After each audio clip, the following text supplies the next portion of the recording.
Oscar goes to...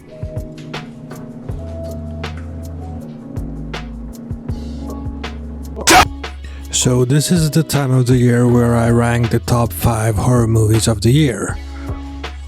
And this year has been kind of good. While not being a fantastic year for horror, it's been good enough. Just a disclaimer that I won't be having Nosferatu on this list because it's not been released here where I'm at. This will be my top 5 horror movies of 2024. Here we go. Number 5 of the year for me is Abigail. It has been a very long time since we got a vampire movie that's actually good. And it's very hard today to make a vampire stand out because it's not that scary anymore, it's been done many times and so on.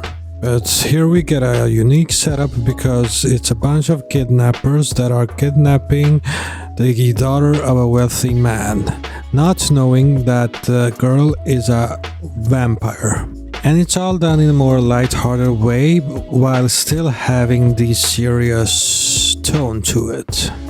It's a very fun written movie, but it's a lot of blood in it too. The writers and directors of this are the team behind Scream 5 and 6. And they kind of keep that Scream light-hearted tone, the comedic tone, in here too, which I really like. It really works here in this movie. The cast do a great job here and they are all good in their roles. And Melissa Barrera, she proves that she can have a main role again after she was fired from Scream. She does a terrific job and so does the rest of the cast. If you have not seen this movie, go and watch it. On to number 4. I have to admit that I wasn't looking forward to The First Omen. I thought it was just going to be a unnecessary sequel or reboot again.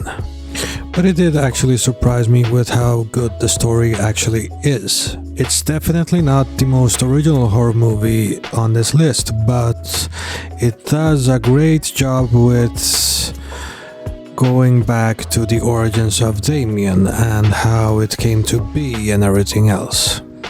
It's one of those movies that we necessarily didn't need, but it is a great and well-made movie, a great written story too. It is also a very brutal movie. It is very gory, very violent, like most of the Omen movies.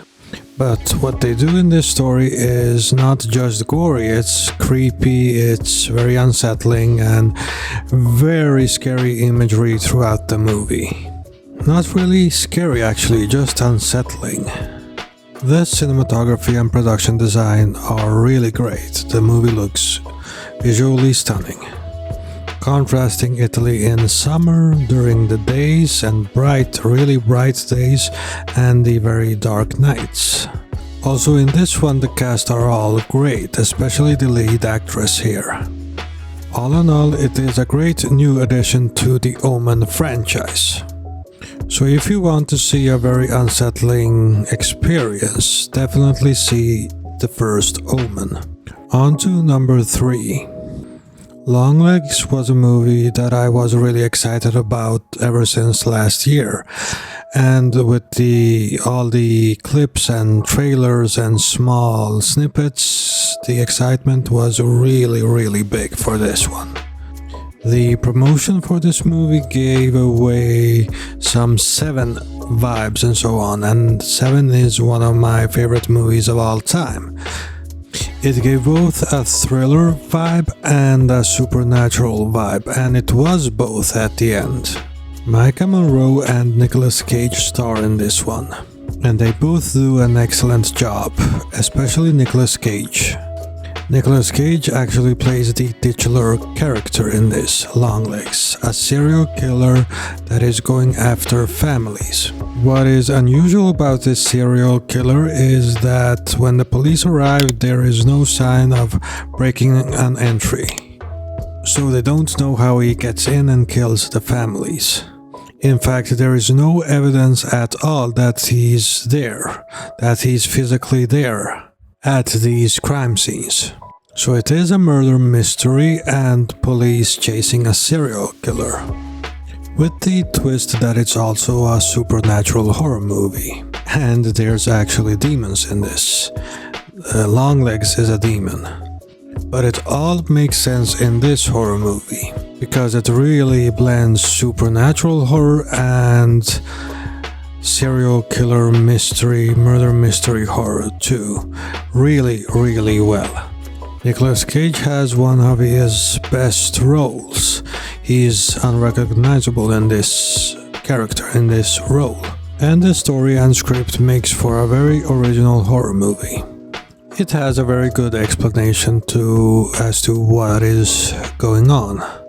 But at the same time, you don't really get all the answers as to what Longlegs is, what exactly he is. He is some sort of demon, but you don't get an explanation why he's doing what he's doing and where he comes from, how he's existing within this world. And that actually works in the film's favor. It takes a lot of inspiration from Seven, especially visually, and that I think it's great because that mood, that lighting, that cinematography style really works for thrillers. But that's about the only thing it has in common with Seven, aside that it's a police character in the lead role too, but this movie does it very differently. And I would not really place them in the same type of horror movie. But the mixing of subgenres is what makes Longlegs very special and one of the best horror movies this year. On to number 2, Heretic.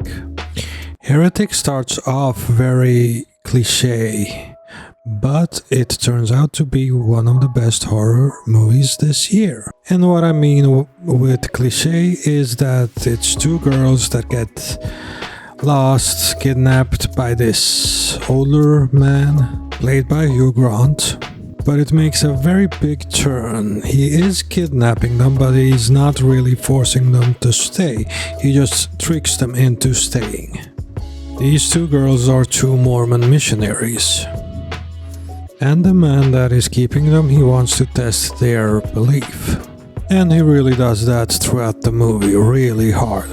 Hugh Grant does one of his first horror roles here, and he's great in the role as Mr. Reed. And the movie takes a lot of chances. It does take some shots at religion and religious people, but I didn't feel it was too offensive. But it can definitely be offensive depending on the viewer. And it does make some good points. The script is very well written and the movie is well directed too. It just misses out on the number 1 spot for me because it's a great movie, but I did find one horror movie to be better than this one. And that is Late Night with the Devil. This movie is truly fantastic. We get David Dastmalchian in the role of Jack Delroy, a 70s talk show host that is fighting to get the viewer numbers up on his talk show. So he comes up with the idea to have an exorcism on live TV on his talk show for a live audience and a lot of the US watching. David Dastmalchian, he gives a really good performance as Jake Delroy. And the movie's main theme is greed and what you are willing to do to become famous and be a successful talk show host. Again, this is not necessarily a really scary movie, but it's very well written with great themes and it's really well directed. It's more subtle on the horror. It's not in your face at all. It's more careful, slow burning. And it does have some pacing issues, but it backs it up with a great story. You